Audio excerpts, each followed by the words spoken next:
이 삶이 없는 예배, 응답 없는 기도, 그런 주제로 말씀을 전하겠습니다.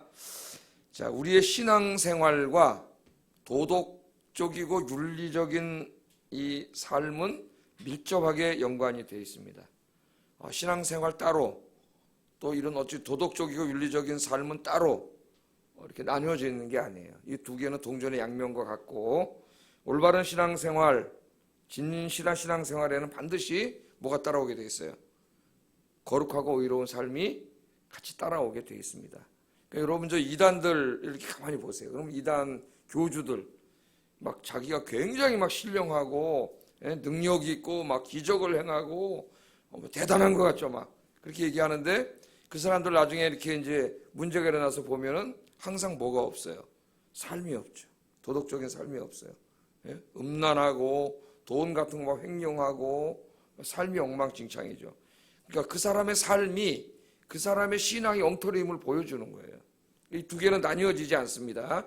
신앙생활과 도덕적이고 윤리적인 삶은 나누어지는 게 아니다. 이건 하나다. 동전의 양면이다. 오늘 성경 말씀이 그것을 우리에게 보여줍니다. 하나님은 우리 성도들이 드리는 예배를 가장 기뻐하시죠. 그래서 그 예배를 기쁘게 받으세요. 우리 그것을 요한계시록에서 계속 공부해 왔습니다. 우리 성도들이 하나님께 드려야 될 최고의 선물은 찬양과 감사와 경배와 존귀와 영광을 하나님께 드리는 예배를 드리는 거예요. 하나님이 그 예배를 기쁘게 받으세요. 그죠? 또 우리 성도들은 항상 내 인생의 모든 것들을 하나님께 의지하고 기도하며 살아야 돼요. 하나님 늘 와서 기도하라 그랬죠. 기도하면 내가 응답해 주신다. 성경에는 기도 응답에 대한 약속의 말씀이 너무나 많습니다. 그런데 오늘 우리가 읽은 이사야 1장 10절 17절 말씀을 보면 하나님이 예배 드리는 사람들한테 예배 좀 그만 드리라 그래. 예배 좀 못 드리게 문 좀 막으라 그래. 예배 그만 드리라 그래. 기도하는 사람들에게 네가 아무리 많이 기도해도 나는 네 기도에 관심 없다 그래요. 응답하지 않을 거라 그래요. 심각한 문제가 발생하는 거죠. 예배를 드리는데 하나님 그 사람 예배를 받지 않아요. 기도를 많이 하고 열심히 하는데 하나님 그 사람 기도를 듣지 않으세요. 그럼 아무 의미가 없는 거예요. 왜 그러느냐? 그 이제 내용이 오늘 본문에 나옵니다. 안식일 날 와서 또 정해진 예배 드린 날 와서 예배를 드리고 또 기도를 해요. 개인 기도도 하고 교회 와서도 기도를 하는데 그 사람들이 뭐가 없냐면 삶이 없어요. 삶이 엉망진창이에요. 하나님 그런 사람들을 보고 그 예배도 하나님이 받지 않고 그 기도도 응답하지 않겠다고 하나님 말씀하십니다. 오늘 이제 이 말씀을 한번 보겠습니다. 자, 11절 말씀 한번 읽어보겠습니다. 11절 시작.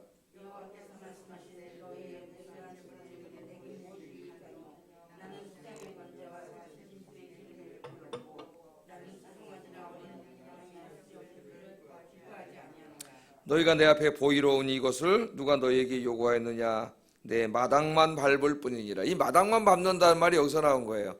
제가 기도할 때 이렇게 기도하고 금요일 날 이제 설교할 때 이런 말을 가끔 하잖아요. 오늘 오신 분들이 여기 와서 기도하다 응답받고 은혜 받고 하나님 만나는 체험하고 돌아가게 해주세요. 한 사람도 마당만 밟고 가는 사람이 없게 해주세요. 이렇게 기도할 때 그 말씀이 여기에 있는 말씀이에요. 하나님의 성전에 와서 예배를 드리면 거기서 하나님을 만나고, 그죠? 죄사함 받고, 기도 응답 받고, 치유받고, 회복되고, 은혜 충만하고 이러고 돌아가야 되는데, 여기 보면 성전에 와서 하나님을 예배합니다. 예배를 드렸어요. 예배만 드린 게 아니라 무수히 많은 재물을 가지고 왔다 그랬어요.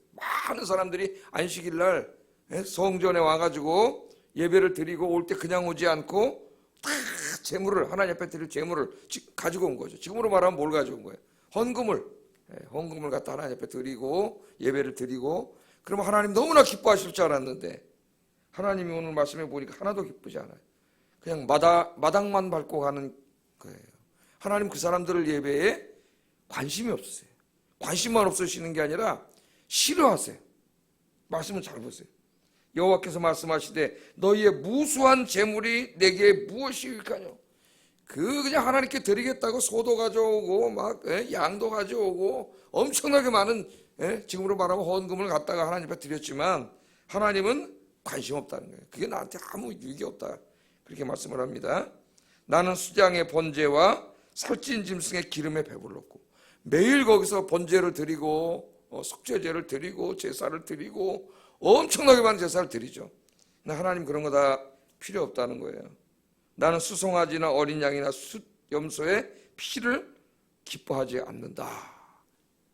너희가 내 앞에 보이러 오니 그 예배가 다 형식적인 예배인 거죠. 하나님을 사랑하는 마음이 없는 형식적인 예배가 된 거예요. 응? 누가 너희 보고 여기 와서 내가 이렇게 맨날 이런 거 가져오라고 내가 언제 그랬냐. 마당만 밟고 갈 뿐이라는 거예요. 아무 의미가 없다는 거예요. 그렇게 말을 하니까 이것을 중단하라는 거죠. 중단하라. 그렇게 말씀을 합니다. 우리 불과 지난주까지 요한계시록에서 성도들이 순교하면서까지 순교하면서까지 하나님 앞에 드리는 예배를 기쁘게 받으시고 그런 모습을 봤는데 오늘은 예배의 문을 닫으라. 하나님 그렇게 말씀하세요. 자, 왜 그러느냐 이제 다시 한번 10절부터 읽어보면은 이스라엘 사람들이 하나님 이렇게 불러요. 너희 소돔의 관원들아 여호와의 말씀을 들을지어다. 너희 고모라의 백성아 우리 하나님의 법에 귀를 기울일지어다. 여기 이스라엘 사람입니다. 지금 하나님의 언약 백성이에요. 거룩한 백성인데 하나님이 갑자기 이스라엘 백성이라 부르지 않고 뭐라고 불러요? 야, 이 소돔의 관원들아, 고모라의 백성들아. 소돔과 고모라 그러면 여러분 딱 생각나잖아요. 창세기 19장에 누가 생각나요? 롯이 가서 살던 곳이죠. 그런데 그곳에 사람들이 죄를 너무 많이 져가지고 하나님이 어떻게 하셨어요? 그 소돔과 고모라를 유황불로 심판하신 곳이에요. 그러니까 우리 창세기를 읽어보면 소돔과 고모라는 막 음란과 포악이 가득 차가지고 그 죄악이 하나님 앞에까지 상달되는 것이라 그랬어요. 그 죄가 너무 가득해서 하나님 앞에 상달된 곳이에요. 그래서 이제 그 이후에 소돔과 고모라는 항상 죄악의 대명사, 죄악의 대명사로 쓰이지 않습니까? 소돔과 고모라. 우리 찬송 부를 때도 아골홀짝이라고 그러고 이렇게 부르잖아요. 자, 이 소돔과 고모라인데 이스라엘 백성들한테 소돔과 고모라의 관원들과 백성들이라고 부르고 있어요. 하나님이. 그러니까 그건 뭘 말하는 거예요? 그들의 삶이 하나님의 거룩한 백성으로서의 삶을 살지 못하고 성경에서 죄 많이 짓고 심지어는 동성애까지 막 가득 찬 것 아닙니까? 그것이 음란이 막 가득 찬 것이에요. 하여튼 음란이 가득한 곳은 다 하나님의 심판을 받아요. 이런 곳인데 그곳에서 살던 그 죄 짓던 사람들에 비유하고 있어요. 그러니까 이스라엘 사람들이 누구처럼 됐다는 거예요. 소돔과 고모라 사람 수준으로 그 도덕적이고 윤리적인 삶이 그렇게 떨어졌다는 거예요. 오늘날로 말하면 하나님 교회 다니는 사람들에게 하시는 말씀이 너희가 저 세상 사람들 정도가 아니라 세상 사람들 중에서도 제일 추악하게 죄 짓고 사는 사람들, 그 사람들처럼 됐다는 거예요. 네가 그 사람들하고 무슨 차이가 있냐 그 말이죠. 무슨 차이가 있냐. 심각한 겁니다. 우리가 하나님 앞에 늘 예배드리기 전에 기도하기 전에 우리의 삶을 되돌아봐야 하는 이유가 여기 있어요. 이게 굉장히 중요한 거죠. 자, 그렇게 부르면서 이제 13절 14절 헛된 제물을 다시 가져오지 마라. 분향은 내가 가증히 여기는 바요. 월삭은 이제 월에 한 번 드리는 그 첫째 날 예배를 드렸습니다. 우리가 이제 한동안 월삭 새벽 기도를 했었죠. 월삭 새벽 기도하니까 또 월삭 새벽 기도할 때는 많이 나오는데 또 그 다음 나머지 4주는 잘 안 나오시더라고요. 그래서 하다 안 했는데 이제 좀 이게 코로나 바이러스가 조금 잔잔해지면은 좀 새벽 기도 동력을 끌어올리기 위해서 월삭 새벽 기도 이런 걸 다시 시작하려고 해가지고 한 달에 한 번이라도 좀 중직자들이 좀 많이 와서 같이 기도하고 좀 그랬으면 하는 마음이 있어요. 월삭과 안식일은 우리 주일 예배죠. 안식일과 대회로 모이는 것도 그러하니 성회와 아울러 악을 행하는 것을 내가 견디지 못하겠노라. 그러니까 이걸 오해하면 안 됩니다. 예배는 하나님 기뻐하시는 거예요. 예배 때문에 혼나는 게 아니에요. 예배 드리는 거는 하나님 기뻐하시는 건데 예배와 함께 뭐를 행해요? 악을 행하는 것을 하나님이 견디지 못하겠다는 거예요. 그러니까 안식일날 지금으로 말하면 주일이죠. 주일날 와서 예배를 드려요. 주일 예배를 쫙 드렸습니다. 헌금도 드리고 참 기도도 하고 그러고 갔어요. 그럼 이제 월, 화, 수, 목, 금 요새는 토요일날 일 안 하니까 월, 화, 수, 목 참 좋은 나라 됐습니다. 토요일날 일 안 하는데 5일 근무를 해요. 근데 5일 동안 세상에 나가서 이제 돈도 벌고 사회생활도 해야 되고 다른 사람들과 만나서 장사도 하고 사업도 하고 이게 이제 공부도 하고 살아가야 되죠. 그런데 그 5일 동안에서 세상 생활이 어떻다는 거예요? 하나님의 말씀하고는 상관없이 산다는 거예요. 소돔과 고모라 사람들처럼 그렇게 죄 짓고 산다는 거예요. 그렇게 죄 짓고 살다가 또 어떻게 해요? 안식일이 되면은 오늘 또 안식일이네? 그러고 그냥 또 교회 와서 예배 드리는 거예요. 그러니까 죄에 대한 뭐가 없어요. 죄책감도 없고 죄에 대한 애통함도 없고 회개도 없고 아무 감각이 없는 거예요. 왜? 소돔과 고모라 사람처럼 이미 됐어요. 그렇게 죄 짓고 살아가는 것이 그 사고방식과 삶에 이미 습관화돼 있어요. 죄가 습관화되면은 죄에 대한 죄책감이 사라집니다. 그냥 그게 정상적인 삶이 된 거예요. 그게 무서운 거죠. 예? 하나님 말씀에서 한참 빗나갔는데 우리가 도덕과 윤리적인 삶을 산다 그럴 때 좀 오해하면 안 됩니다. 일반적인 의미로는 인륜에 맞는 삶을 사는 것을 도덕과 윤리라 그렇게 말하지만 성경에서 우리가 도덕과 윤리를 할 때는 하나님의 말씀대로 사는 걸 말해요. 그 기준이 인륜이 아니라 하나님의 말씀이에요. 하나님 말씀하고 상관없이 살아. 돈 좀 더 많이 벌으려니까 거짓말도 해야 되고 속이기도 해야 되고 불의도 행해야 되고 또 남 눈에 피눈물도 나오게 해야 되고 경쟁하다가 그냥 내가 더 많이 갖고 내가 좀 성공하려니까 남을 눌러야 되고 이런 거죠. 미워하고 싸우고 다투고 갈등하고 또 21세기 이때나 마찬가지예요. 음란이 가득해서 개인의 삶이 뭐 우리가 다 알지 못해요. 하나님만 알아. 하나님만. 정말 기독교인들의 삶을 하나님은 다 아시잖아요. 우리 속에 내 마음에 누굴 미워하고 시기하고 질투하고 남을 욕하고 비방하고 하나님은 다 아세요. 그런데 그것들이 그냥 자기의 어떤 그 언어적인 습관이 되고 삶의 습관이 되어서 몸에 배버린 거야. 그래서 그게 그냥 상식적인 삶이 된 거예요. 정상적인 삶이 이스라엘 사람들이. 그게 소돔과 고모라 사람들이에요. 그렇게 되면 망하는 거예요. 우리 인간은 누구나 인간의 연약함 때문에 죄를 짓죠. 죄 안 짓는 사람이 어디 있어요. 그러나 우리 안에 계신 성령님이 어떻게 해요? 우리에게 양심의 가책을 느끼게 하고 그래서 어떻게 합니까? 하나님 앞에 회개하게 하죠. 죄를 안 짓는 사람은 없어요. 죄 져서 망하지 않습니다. 하나님이 아세요. 회개하지 않기 때문에 망하는 거예요. 회개하지 않기 때문에. 그래서 그게 완전히 몸에 굳어져 있는 거야. 그냥 그 상태에서 또 오는 거 형식적으로 교회 와가지고 교회 안 오면 뭔가 또 가슴이 찜찜해. 또 뭔가 사고 날 것 같고 벌 받을 것 같고 그러니까 교회는 와요. 또 그래도 남들이 하니까 또 재물도 드려. 또 월요일날 나가면 세상 사람하고 구분이 되지가 않는 거예요. 그렇게 예배를 드리는 거예요. 성회와 함께 악을 행하는 것을 내가 견디지 못한다. 하나님이 견디지 못한다 그랬습니다. 그래서 우리가 주일날이나 오늘 새벽도 이제 우리가 예배를 드리고 기도를 합니다. 이건 정말 하나님 너무 기뻐하시는 거예요. 하나님 여러분 기뻐하시는 줄을 믿습니다. 그러나 우리 이런 기도 생활과 예배 생활에는 반드시 뭐가 동반돼야 돼요. 우리의 도덕적이고 윤리적인 삶. 다른 말로 하면 하나님 말씀에 순종하는 삶이 동반돼야 되는 거죠. 그래야 진정한 신앙생활이 되는 거예요. 여러분이 우리 목사님은 영적으로 정말 너무 막 그냥 신령하셔. 그런데 좀 도덕적이고 윤리적으로는 조금 좀 부족해 맨날 하는 걸 보면 그럼 그 목사님 제대로 된 목사님이 아니에요. 제대로 된 목사님이 아니에요. 진짜 영적으로 영험하고 정말 신령하고 그렇다면은 그것은 반드시 뭐로 나타나야 돼요? 인격으로 나타나야 되고 삶으로 나타나야 돼요. 이단은 뭐가 없어요? 삶과 인격이 없어요. 왜? 거짓말이고 사기꾼이기 때문에. 내가 정말 신앙생활을 잘한다는 것은 내 안에 하나님의 영이신 성령님이 내 안에 들어오신 거잖아요. 그 성령님이 나를 온전히 지배하시는데 그 성령님은 거룩한 하나님이세요. 하나님이 거룩한 하나님이 나를 지배하는데 내가 어떻게 추악한 죄를 져요? 그건 같이 갈 수가 없는 거예요. 그러니까 하나를 보면 저쪽을 알 수가 있는 거예요. 거짓말이죠, 거짓말. 하나님 뭐라는 거지? 다 거짓말이라는 거예요.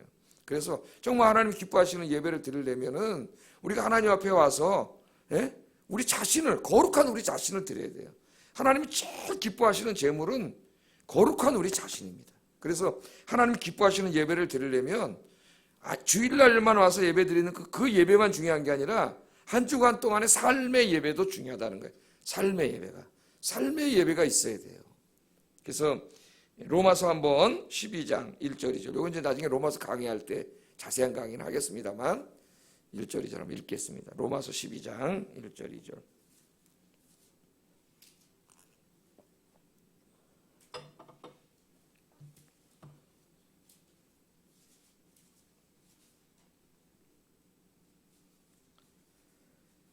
읽겠습니다. 시작. 내가 하나님의 모든 자비하심으로 너희를 권하노니 너희 몸을 하나님이 기뻐하시는 거룩한 산 제사로 드리라. 이는 너희가 드릴 영적 예배니라. 너희는 이 세대를 본받지 말고 오직 마음을 새롭게 함으로 변화를 받아 하나님의 선하시고 기뻐하시고 온전하신 뜻이 무엇인지 분별하도록 하라. 아멘. 하나님이 제일 기뻐하시는 거룩한 산 제사는 너희 뭘로 드리는 거예요? 너희 몸을 드리는 거예요. 예? 우리 몸을 하나님 앞에 산 제사로. 옛날에 동물은 죽이죠. 제물을 드리려면 죽여서 드리는 게 동물 제사입니다. 예? 근데 이제 너희 몸을 상한 제사로. 나를 드린다고 그럼 나를 죽일 수는 없잖아요. 예? 그러니까 이 산 제사는 삶의 예배예요. 삶의 예배. 그러니까 우리가 여러분이 우리 칼빈주의 장로교는 교회 와서 예배 드리는 것만 예배가 아니고 그건 중요한 예배입니다. 반드시 드려야 되고 하나님 기뻐하세요. 그러나 세상에 나가서 내가 가정에서 하는 가사일들, 또 직장에 나가서 하는 모든 일들, 그게 하나님 말씀에 어긋나는 죄가 아니라면은 그 모든 일을 할 때 우리는 예배하는 자세로 해야 돼요. 그 삶의 예배라 그래요. 항상 어디 가든지 정직해야 되고 의로워야 되고 거룩해야 되고 사랑해야 되고 용서해야 되고, 그죠? 남을 비방하고 욕하고 그러기보다는 격려하고 위로해야 되고, 그런 것들이 다 하나님께 드려지는 나의 예배예요. 그런 삶을 살 때 내 몸이 어떤 거예요? 거룩한 몸이 되는 것이고, 그 거룩한 몸을 주일날 와서 하나님 앞에 어떻게 하는 거예요? 드리는 거예요. 드리는 거예요.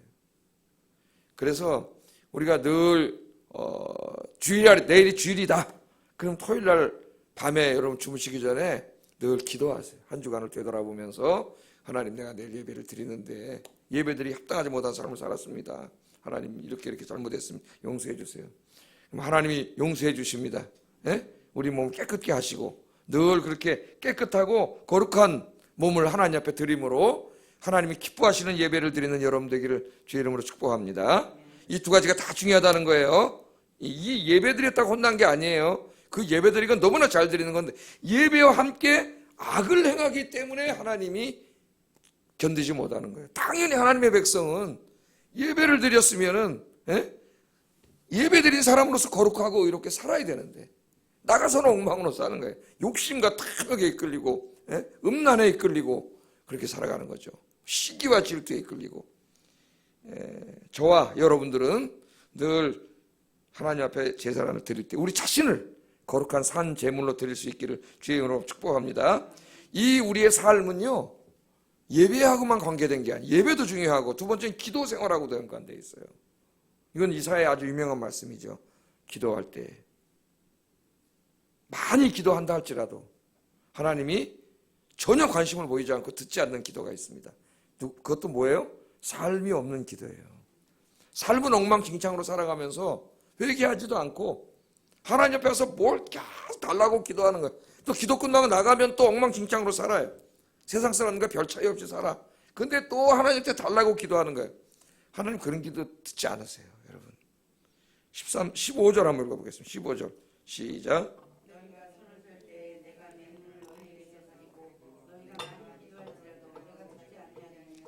너희의 손에 피가 가득함이라. 피라는 건 이제 정말 사람 죽여가지고 그냥 막 사람 죽인 손에 피가 묻은, 문자적으로 해석하면 그렇게 되겠지만은 여기서는 꼭 뭐 살인만을 말하는 건 아니죠.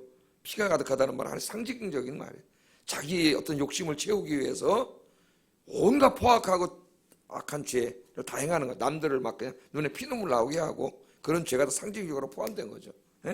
그러니까 손을 펴서 하나님 앞에 기도를 하는데 이 손이 어떤 손이에요? 이 손이 더러운 손이야. 하나님 앞에 들고 기도를 하는데 이 손이 더러운 손이에요. 요새 우리 저 코로나 바이러스 때문에 손 어떻게 해요? 아유, 제가 저를 봐도 엄청나게 위생 열심히 하더라고요.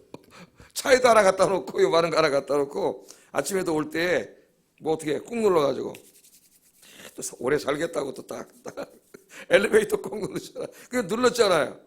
그 아파트 엘리베이터에도 그게 있어요. 다 있잖아요. 갖다 놨잖아요. 요새는 다 어디 가도 다 갖다 놨잖아요. 또 꾹 눌러가지고 또 싹 새벽 기도기 왔잖아요. 또 비누로 또 싹. 야, 그래서 요새 보니까 감기 환자가 그렇게 많지 않더라고. 코로나 바이러스 때문에 이걸 지키려다가 위생을 열심히 하고 손 닦고 마스크 쓰니까 독감하고 감기 걸리지가 않아요. 그래서 여러분 평소에도 좀 그렇게 하세요. 그럼 아마 감기 한쪽 확 줄어들 것 같아. 이게 습관이 돼가지고 앞으로는 괜히 마스크 안 쓰면은 좀 불안할 것 같아, 한동안은. 그죠? 이게 다 없어져도 예배 드리는데 막 옆에 붙어 앉아 있고 마스크 안 쓰고 있으면은 불안해가지고 쓰지 않을까 이런 생각이 들어요. 손도 막 계속 씻고. 그러니까 이 손이 더러우면 어떻게 돼요, 여러분? 만지는 곳에 다 오염이 되잖아요. 제일 더러운 게 돈이라래요. 그래가지고 이제 한강에 이렇게 월요일날 운동 나갔다가 돈을 내면 또 거스름 돈이 생기잖아요. 아, 이게 또 거스름, 여보 이거 뿌려봐 이거. 칙칙칙 뿌려가지고 이러잖아요. 예? 손이 더러우면 다 옮기는데 이 손을 우리 항상 씻어야 돼. 예수님이 손발을 씻으라 그랬지 않습니까? 하나님 앞에. 그게 뭐예요? 회개하는 거죠. 예? 우리가 연약함 때문에 죄를 질 수 있기 때문에 기도하기 전에 여러분 늘 회개해야 돼요. 회개 기도를 먼저 해야 돼요. 뭘 달라 그러기 전에 자신을 돌아보는 기도를 하는 게 중요합니다. 왜냐하면 너희가 많이 기도할지라도 내가 듣지 아니하리니 너희가 나를 향하여 달라고 핀 손에 피가 가득하다. 손을 씻어야지 이거를. 하나님 앞에 잘못했다고. 내가 어제도 하나님 참 누구를 미워했습니다. 누구와 다퉜습니다. 내 혈기를 냈습니다. 화를 냈습니다. 하나님 용서해 주세요. 정말 우리는 그런 거 하나까지도, 그죠? 내가 누구에게 분을 내고 그런 거 하나까지도 하나님 앞에 괴로워해야 돼요. 우리가 남의 내 마음속에 누굴 미워하는 마음이 생기고 좋지 않은 마음이 생기고 음란한 마음이 생기고 포악한 마음이 생기고 어떻게 해야 돼? 하나님 앞에 철저히 회개해야지. 그런 죄를 짓고도 그냥 아무런 거 없이 그냥 하나님 앞에 와서 또 손을 펴고 하나님 아버지 필요합니다. 돈 좀 주세요.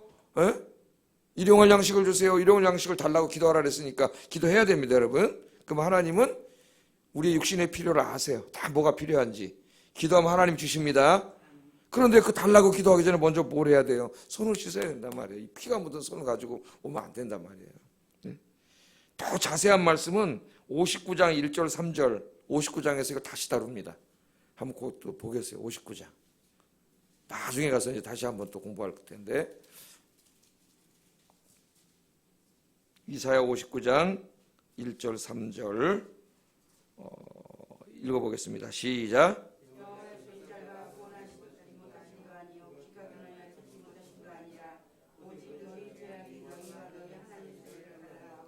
너희 죄가 그의 얼굴을 가리워서 너희에게서 듣지 않으시게 함이니라. 이는 너희 손에 너희 손가락이 죄악에 더러워졌으며 너희 입술은 거짓을 말하며 너희 혀는 악독을 냅니다. 여긴 또 자세하게 나오죠. 그 밑에 읽어보면은 4절부터 제가 다 읽었지만 사회적인 죄악들이 다 나와요. 사회나가 행하는 죄악들이. 그러니까 이런 죄들을 지으면서 입을 통해서 막 악독한 말이 나가고 이런 죄를 지으면서 하나님 앞에 나서 하나님 아버지 나를 도와주세요. 아무리 많이 기도해도 하나님 듣지 않아요. 귀가 어두워서 듣지 않는 게 아니에요. 손이 짧아서 구원해 주지 않는 게 아니에요. 도와주지 않는 게 아니에요. 왜? 너희 죄가 너와 나 사이를 멀어지겠다. 그러니까 내가 죄 짓고 회개하지 않으면 하나님과 내 사이가 자꾸 멀어집니다. 그러니까 죄를 지으면 여러분 한번 경험해 보시겠지만은 자꾸 하나님에 대한 신앙이 자꾸 흐려져요. 하나님이 나와 함께 계신다는 게 자꾸 어떻게 돼요? 느껴지지 않아요. 내가 죄를 지면은. 왜? 죄는 하나님과 내 사이에 끼어들어와요. 그래서 우리를 계속 멀어져. 아무리 기도해도 소용없어요. 응답받지 못합니다. 그래서 기도하기 전에 제일 중요한 것이 항상 자기를 돌아보는 기도를 먼저 해야 돼요. 이건 명심하셔야 돼요. 하나님, 내가 주님 앞에 나왔습니다. 어제 하루 내가 주님 앞에 바르게 살았는지, 어제 이런 일이 있었는데 하나님 용서해 주세요. 다음부터는 그때 내가 화내지 않고 참겠습니다. 내가 용서하겠습니다. 다시는 내 입으로 악독한 말을 하지 않겠습니다. 남을 흉보지 않겠습니다. 우리가 이런 거 하는 거죠.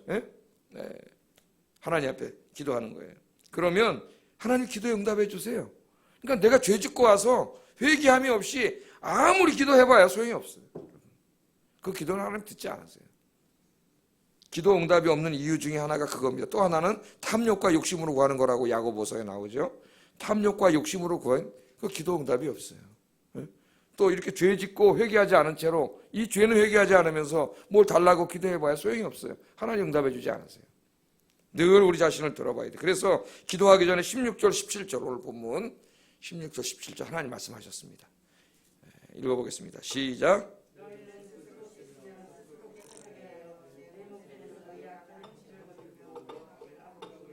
선행을 배우며 정의를 구하며 학대받는 자를 도와주며 고아를 위하여 신원하며 과부를 위하여 변호하라 하셨느니라. 아멘.